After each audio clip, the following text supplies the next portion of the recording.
watching a really bad Christmas dad joke. How did Scrooge win the football game? The what? How did Scrooge win the football game? I don't know. The ghost of Christmas past. I totally spaced on what I was supposed to say. Welcome to another episode of the Mann-schreck. Commentary on Christian life and culture from a pastor's wife. That's me. And the sidekick. That's you. I'm the favorite host. Oh, JJ. I was going to say I'm one of the hosts. I was actually going to change it up this time, but you got a little... I think that people demand that there be a differentiation between the actual one they want to hear and me. Don't you think? I don't know that anyone actually wants to hear either of us. It's just they're bored or they're traveling and they have nothing better to do with their time. So I don't know. I think that this podcast is the highlight of the week. For me, us, yeah, it totally is. For you all. Let's prove that. Enjoy. Okay, quick update from our Twitter troubles. After a tireless bracket of 48, so what did we say? We had well over 80 comments. That's and we right. had 55 movies for the bracket of the battle for the best Christmas movie ever. And we had 48 movies. We had 4 different categories. We had pre-1990, post-1990, animated, and then PG-13 plus, which included both PG-13 and rated R movies. That's right. The winner of the pre-1990 category was It's a Wonderful Life. Oh, okay. They won that championship. The winner of the post-1990 category was Muppet Christmas Carol, which I was surprised that they beat out some big ones. The animated film Charlie Brown Christmas came out on top, which is pretty cool. And then the PG-13 plus Die Hard won the day. Then into the categories versus categories, we pitted them against one another, and the one that came out on top, it came out just finished up today with over 500 votes tallied. Muppet Christmas Carol won Best Christmas Movie of All Time. And I'm just going to say this one more time to reiterate. When you asked me what is the best Christmas movie of all time, and I told you Muppet Christmas Carol, and you said, let's ask Twitter. And you're welcome. Thank you, Twitter, for confirming what I've always known since I saw that movie in theaters as a child. Truly, it was without hesitation. You were like, I know. I have the answer. And you were right. You were 100% right. Muppet Christmas Carol took the cake. And people were shilling for that one. It was close. I believe it. There were some really good classics on that list, so I'm... Yeah, it was a hard battle. It's a Wonderful Life versus Muppet Christmas Carol, and it was 52-48%. I mean, it was really tight. And there were people who love the Muppets who were quote tweeting it and sharing it, and they were like, Muppet fans, you've got to vote for this. And the amount, most, I would say, so the bracket, we did 4 votes a day for 2 weeks basically. Right. And most of the votes got 40, 50 votes for each match. Right. This one got the finale got over 500 votes. That's impressive. People shared it big because it was we have to win, and That's cool. It was fun. It was way too much time and effort, and I probably won't do it again. Does that mean we'll finally get to have a conversation in the morning instead of me talking to you as you ignore me while you sit on your... Just got to update those brackets. I'm feeling left out because of my Twitter bracketing. Nah, I'm totally fine not having Twitter. Oh, man. So that was the update from the battle for the greatest Christmas movie of all time. That's cool. Muppet Christmas Carol takes the cake, which totally makes sense. It was a very good one. Takes the fruitcake, right? All right. Are you ready to approach the news desk? Sure. German police seek help involving bull sperm heist. Ew. What? Solving a bull sperm. So apparently... Someone stole a bull's sperm? So apparently, in Germany, the police are asking for help with... really bad pun. A very cold case. Frozen bull sperm. So apparently there were 60 containers of bull sperm that were stolen from a farm Monday or Tuesday. They don't know how it happened, but the precious cargo was super cooled in liquid nitrogen to be negative 196 Celsius or negative 320 Fahrenheit, so it doesn't go bad. I think that stuff's super valuable. Yeah, so they're seeking tips. It is used for artificial insemination, and they're seeking help to find leads for where it went. Because, it's so weird. But 60 containers of bull sperm were stolen. That's so gross. Isn't that disgusting? But weird. Yes. Just so weird. Well, I mean, the whole industry is really an odd thing for like breeding purposes. Yep. It's actually extremely valuable if you can get your hands on that stuff. Yep. And that's why they cool it and keep it and use it. I mean, if you have like pure stock or whatever, and Yep. you know, they do that thing where it's like racehorses or like some of the best of the best. They retire, quote unquote, and they still use them to breed. You know, they can't run anymore, but their genes are really good. So yeah, I bet that there's big money in whatever that is. That's a super gross case. So gross and weird, but like they're seeking help to figure out what happened. Like, oh dear, buck gets holiday lights stuck in its antlers. I saw that, but I didn't read the story. There was almost no story. A deer inadvertently got into a holiday spirit after getting its antlers caught on some decorative lights.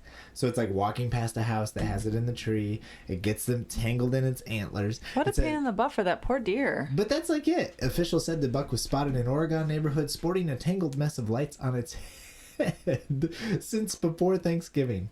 Officials from the Oregon Department of Fish and Wildlife were able to catch up with the buck, sedate it long enough to remove the lights, and then release the animal. Oh, good. So they were able to help. Yeah, they knock it out, good. they take it off the antlers, and that's it. Hammocks, volleyball nets, and holiday decor often get tangled up in antlers, the organization Hammocks. said. I know, right? Interesting. I guess I wouldn't have ever thought about that, but that actually does make a lot of sense. But here's the kind of fun, crazy part.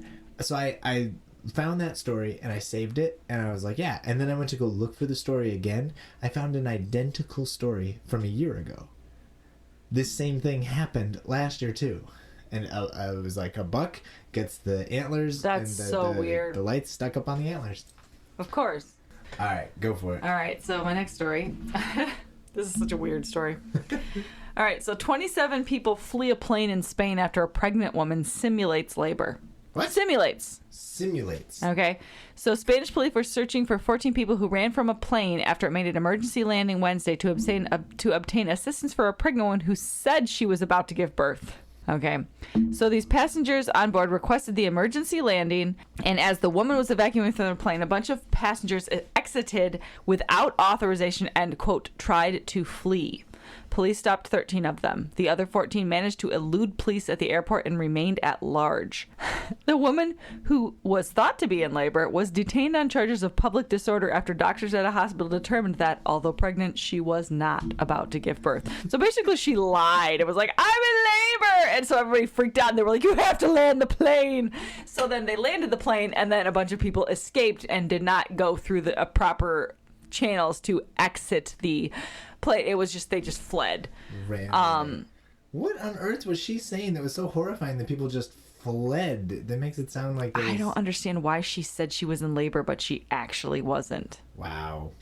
So because they were going cross borders, they weren't their visas didn't get processed. They just ran, and so they could get in trouble for internationally. It's an international thing. They were flying yes, from Istanbul to Spain.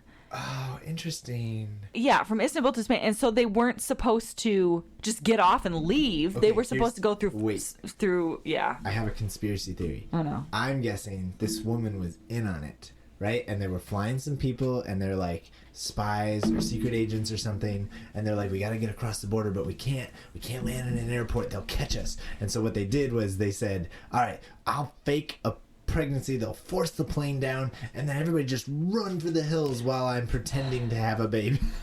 She's definitely was held by authorities for her because she caused disturbance. Like, she was the reason everybody was freaking out. Yeah, oh my gosh. Yeah. And she wasn't actually in labor. Like, why? I guess I don't understand why you'd be like, I'm in labor. Like, maybe she actually thought she was in labor. Like, let's give her the benefit of the doubt. Maybe she thought she was actually in labor. Maybe it's her first kid. She doesn't know the difference between Braxton Hicks and actually being in labor. Sure. And so she's like, I'm having this baby. And then everybody starts panicking.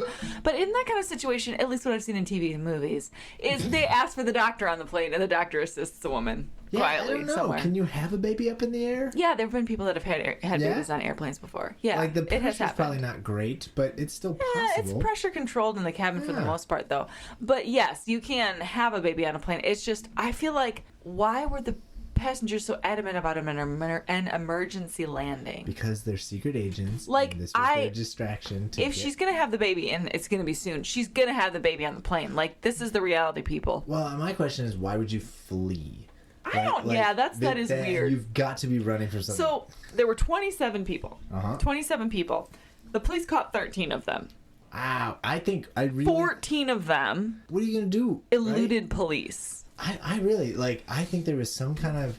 Because it's just like, if your plane gets diverted, you're a normal passenger, and your plane gets diverted. Is weird. It's annoying that you sit in the plane a little longer, but why on earth would you flee? Not like, oh, we wandered off to a restaurant to get some dinner or something. It's like, they fled. Yeah, there's a lot of pieces in there that are unclear. Because, like, the flight crew and the pilot and everybody, like, they landed, but, like, did they...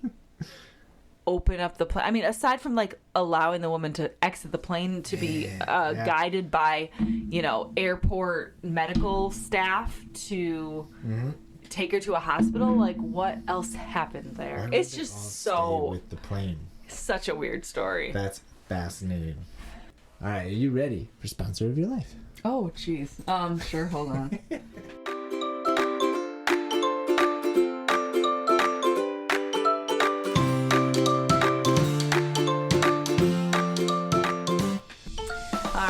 So, sponsor of my life this week would have to be breaking down and resubscribing to Netflix so that I can watch the most fabulous Great British Baking Show. Great British Baking Show. Not even, I mean, the holiday one was okay. Like, it was great because it was like one episode and I was like, oh, it just brought me back. But we're in season 10 and we're watching it and we're fine because everybody talked about it and, we didn't tune in because we were like, oh, we don't have Netflix. But this month we decided to subscribe to Great British Baking Show or to Netflix and tuned into Great British Baking Show, and it was 100% worth it because I love that show.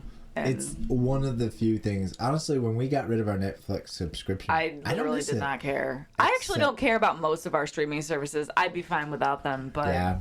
Nope, I'm with you. The only thing I miss is Great British Baking Show and Stranger Things, which that's the last time. Well, but like if we canceled all of our, I don't think, I occasionally will watch something on Disney Plus with the kids. Sure. And I think really, honestly, like I'd wait around for Rings of Power on, again on Amazon Prime, but like Hulu, don't care. I don't care. But I love Great British Baking Show, so I was like, okay, let's go back to Netflix for a bit. It's just so... it's just they're baking and they're positive and supportive of each other, and it's really lovely. It's just fun to see what they come up with and the creativity. It's enjoyable. Yeah, very much so. Best food competition show that I'm aware of. Really great stuff. For me, sponsoring my life is so this is it's an activity more than anything else. So we had a lock-in with the kids. It was like a holiday retreat. We did an all-night party with the kids in the youth program. We got it all set up, and we did gingerbread baking contest, and we played tons of games like sardines and Ghost in the Graveyard and all the church youth group games. But then we did an activity called bleach t-shirts. And they're super fun to make. You take a stencil and you put it on a blank t-shirt, and then you spray bleach on it. And it sucks the color out of the t-shirts, and I've been doing it like a relief design. Yeah, it makes and each one is unique. Even if you use the same stencil, the spritz of the bleach is going to be unique every time. I've done it in every youth program I have ever led in 4 different churches. Sure. It's so much fun. They always make really cool shirts. Kids got a kick out of it. They got to make their own designs, and I don't know. It was just a really fun activity. The whole evening really was sponsoring my life. Just hanging out with kids, and it's just really valuable to give them safe, family-friendly, fun times. Oh, yeah. And we were very Christmas themed. We ate way too much crap. So much holiday candy type stuff, and it was just a good night. And huge shout out to the volunteers who made that possible. I'm so grateful for them, but it was so much fun. Oh, that's cool. Bleach t-shirts, definitely sponsoring my life this week. All right, you ready for our new game? Yes. Okay, so this is a brand new game that we've never done before. It's called Mann-schreck-splaining. For those who don't know, mansplaining is that ridiculous thing that men do sometimes when they feel the need to explain something that women already know. Or don't have time for, or don't care about, or are offended by, basically anything your husband says. Mansplaining, it's one of those things where like let's say there's something where a woman is actually more knowledgeable about something, like a man telling everything. It's a very annoying piece of culture. Please keep mansplaining this, JJ. I'm mansplaining to you, okay? Sorry, I'll stop. But we decided to create a game called Mann-schreck-splaining. And when basically what we do is there's going to be a couple different iterations of it.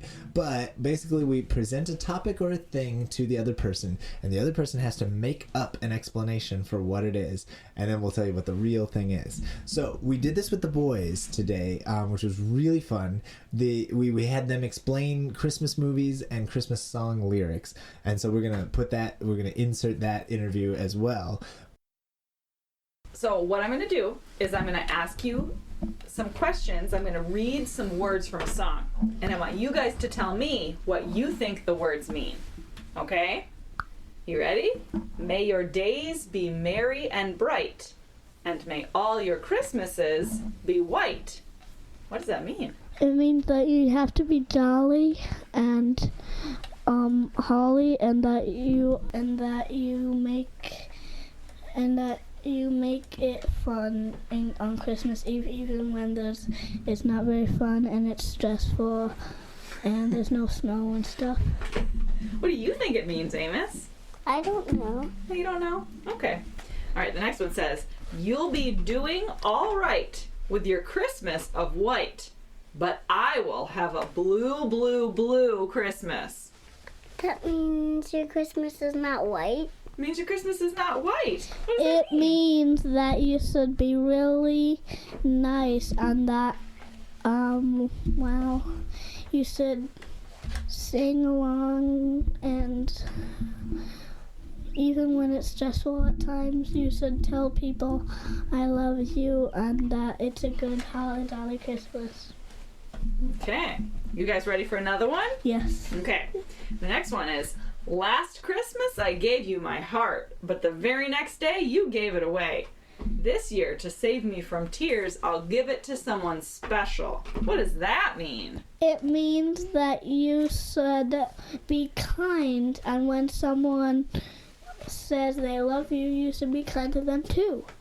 What do you think, Amos? You should be kind. You should be kind. I'm sensing some kindness themes going on in the Christmas songs. Okay, the next one says, have a holly jolly Christmas. It's the best time of the year. I don't know if there will be snow, but have a cup of cheer. What is that? Probably choose. It means be Cup of holly. cheer is eggnog. I like that. It means be nice and kind, and even if there's no snow, be holly and cheerful. Jolly and cheerful. I like that. Okay, my last one for you guys. Are you ready? Yep. It says, I won't ask for much this Christmas. I won't even wish for snow. And I'm just going to keep on waiting underneath the mistletoe. What does that mean? Are we on waiting under the Christmas tree? Waiting under the Christmas tree for who? Santa. Who for Santa? What do you think, It Liam? means I'm waiting under the Christmas tree for Jesus to come. Yeah? Okay, I like that.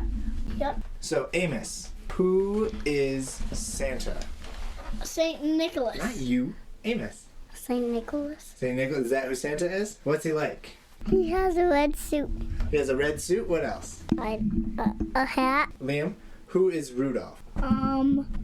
A really good reindeer who surprisingly was born with a red nose. Surprisingly, did that work out for him? Nah, it didn't work out for him very well. Yeah, what happened? Lots of people told him that lots of people teased him and stuff. Oh, that's mean. Then Santa chose him to lead all his reindeer, Why did he do that? because he liked the red nose. Yeah, I think there was a storm, right? And they couldn't see, but the nose was shining through. Yep. Do you remember that? Mm-hmm. Amos, can you tell me the story of how the Grinch stole Christmas? He took a stick and made it into a horn. Yeah, that's right. He took it and made it into a horn on his dog's head, right? His dog wasn't. He sewed a Santa Claus a hat and a Santa Claus coat. Then what did he do? He made a sled. He made a sled. Yep. So he made it all so he looked just like Santa. And he right? and he got some old bags. Uh-huh. And then what did he do? He stole Christmas. He stole Christmas. How did he do it? He sold the presents. He stole all the presents. But he didn't really steal Christmas No? since it still came. Since it's okay. Christmas comes even with no presents, right? But then the who's gonna get it? That's right. He heard the singing. Why did he steal all the presents? Since he didn't want Christmas to come. That's right. He doesn't like Christmas, right? Very good. Okay, Liam, can you tell me the story of the Muppet Christmas Carol? Well, first, so they are really happy, and they're really happy, and the silly old rat is eating all the apples, and and then they go, and the rat is like all into food, and they're trying to tell the story of Scrooge, and then they're really silly, and they sit on a shelf, and the statue fall onto them, and then he also gets stuck in a bottle of water, and then when they go in, he just like bangs them on the floor, and all the ice falls off, and he's like, oh, so he turned into an ice cube? Yep. And then they go back, and three ghosts meet Mr. Scrooge, and then in the morning of Christmas, he's happy again, and he lives happily ever after. Do you remember the ghosts, Marley? What did they sing, Amos? We're Marley and Marley. Whoa. Do you remember that, Amos? We're Can you say Marley it and too? Marley. Whoa. Well, Molly and Molly did have They chains. had chains, right? And the three ghosts, what were they? The one was a child who, and then the third one was a giant who could turn small, Yep. and then the third one was one who could who spooked him and Oh, said scary. that he would die if he didn't turn good. Okay, Amos, can you tell me about the movie The Santa Claus? Santa Claus fell off the roof. Oh no, what happened? He took his suit. His suit, yep. Then he had it grow a beard. Santa Claus was fat. Yeah, Santa Claus is fat, and he got really chubby, right? And then what happened? Did he go to the North Pole? Yeah. Yeah? Did he give gifts to all the boys and girls? Yes. You remember that? What does it do? It makes him float down the chimney. It goes up in the air, right? That floats down the chimney. That's right. That's right. That was a fun movie, wasn't it? Yep. Liam, tell me about the movie The Polar Express. What is the Polar Express? It's about a boy who wakes up in the night and finds a conductor, and he sees a big train, and he goes on it, and then they get hot chocolate and all sorts of good stuff, and they go to the North Pole, and they slide out, and they go through mountains, and then they slide through ice, Okay. and they are really excited, and then when they get to the North Pole, they see Santa and a bunch of elves, and the boy gets a bell, and then when the parents, and then when he takes the bell, the parents don't believe in Santa, so they can't hear the bell. That's right. And only the kid can hear it. But his sister found one Christmas where she couldn't hear it, and only he could hear it. Cool. All right. Well, thank you, boys, so much for helping me play. For us, for you and I, today we're going to Mann-schreck-splain Urban Dictionary. Now, Please recognize the strenuous task this was to weed through the 99% filth that is Urban Dictionary and find the little nuggets of gold somewhere deep within. For those who don't know, Urban Dictionary is like it's a website, but it is full of the modern slang that the youth use. And so if you Wikipedia style, though. It's like... Yeah, like people can just post things and some of it Yeah. is like dumb. Much of it is just gross or garbage or absolute whatever. trash. But some of it is really funny. So if you've ever heard some slang out of a young person's mouth and you're like, what on earth do you even mean? You can look it up on Urban Dictionary. But don't tell us, and don't tell anyone that we referenced you for this, because this is a horrible thing that I'm ashamed of that we even went on Urban Dictionary. So There's a lot of scrolling past some stuff that's not so great, but I did find some really funny ones. And so, you want to go back and forth? yeah, let's do that. All right, so you can go first. Okay. All right. So my first word is blep.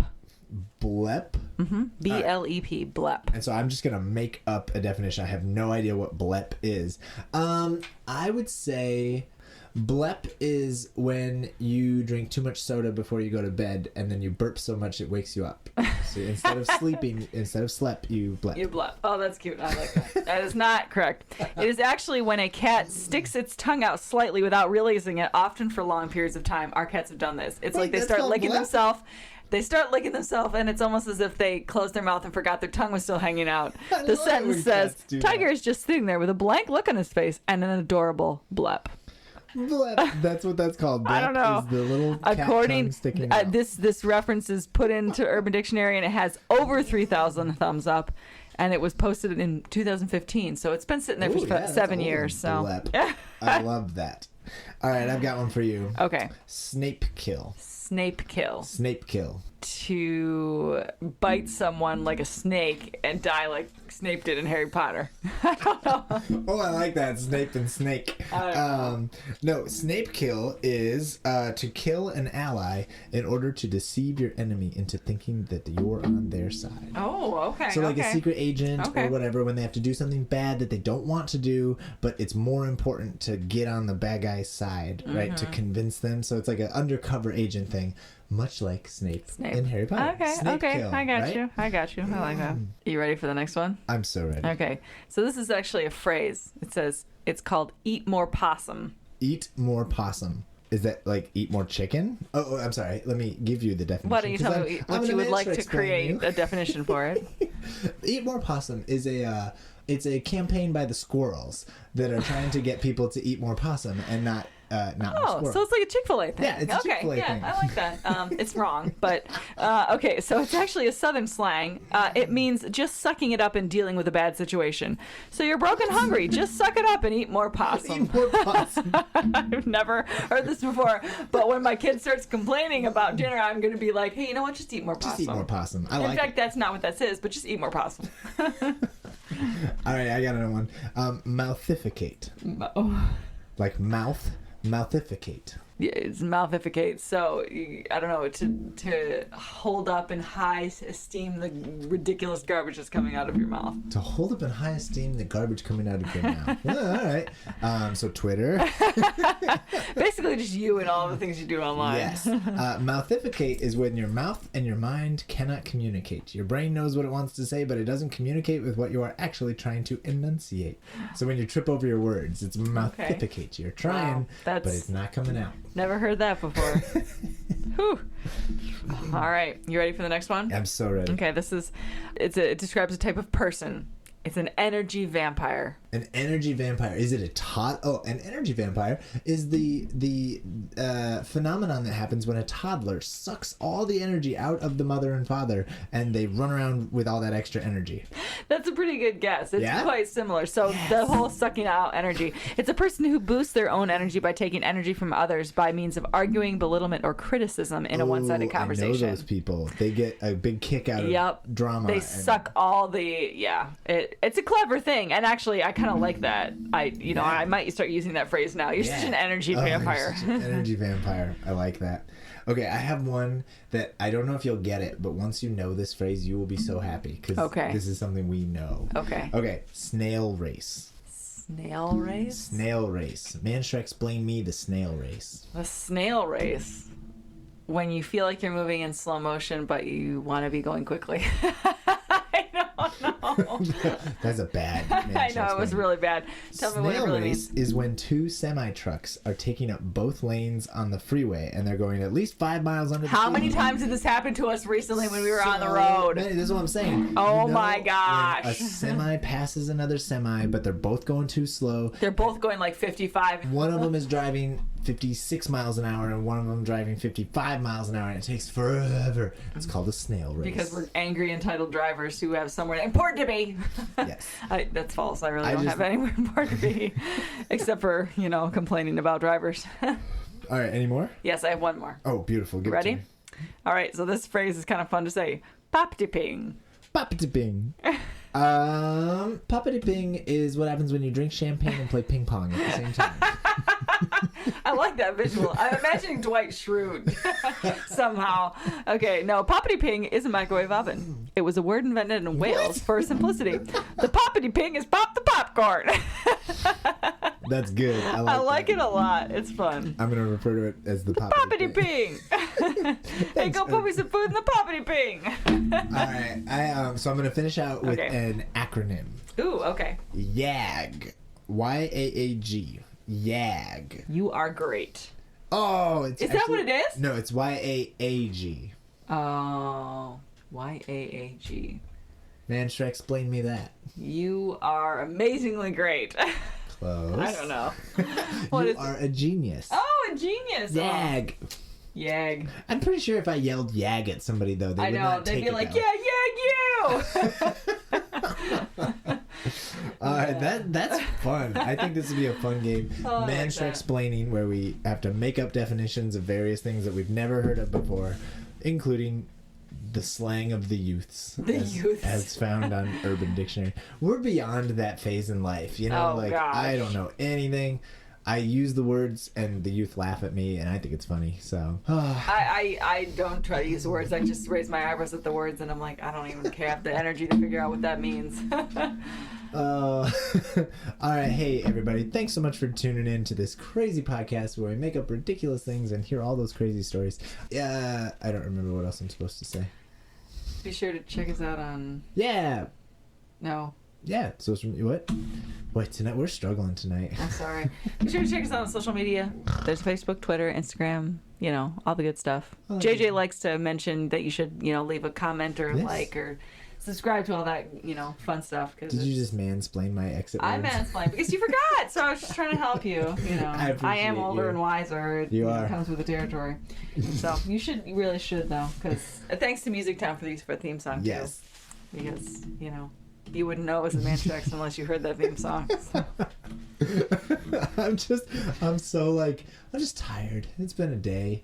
And I'm just like stumbling and fumbling through, but we're still having a good time. All right, you want to send us out with the mom joke of the week? I do. So I have a holiday themed beautiful one for today. Yes. Okay, so what is the Grinch's least favorite band? The Who's? Yes, it's the Who. Yes, because they hate the Who's. Oh, that was good. I feel like I need to do another one. I'm so excited that I got. All right, give me another one. Yeah. Okay. Hold on. Oh, that's the best. I never am able to actually come up with it. Okay. Here's one. All right, give it to me. All right. Where do you find a Christmas tree? I don't know. Between a Christmas 2 and a Christmas 4. So bad. All right, everybody. We'll see you next time.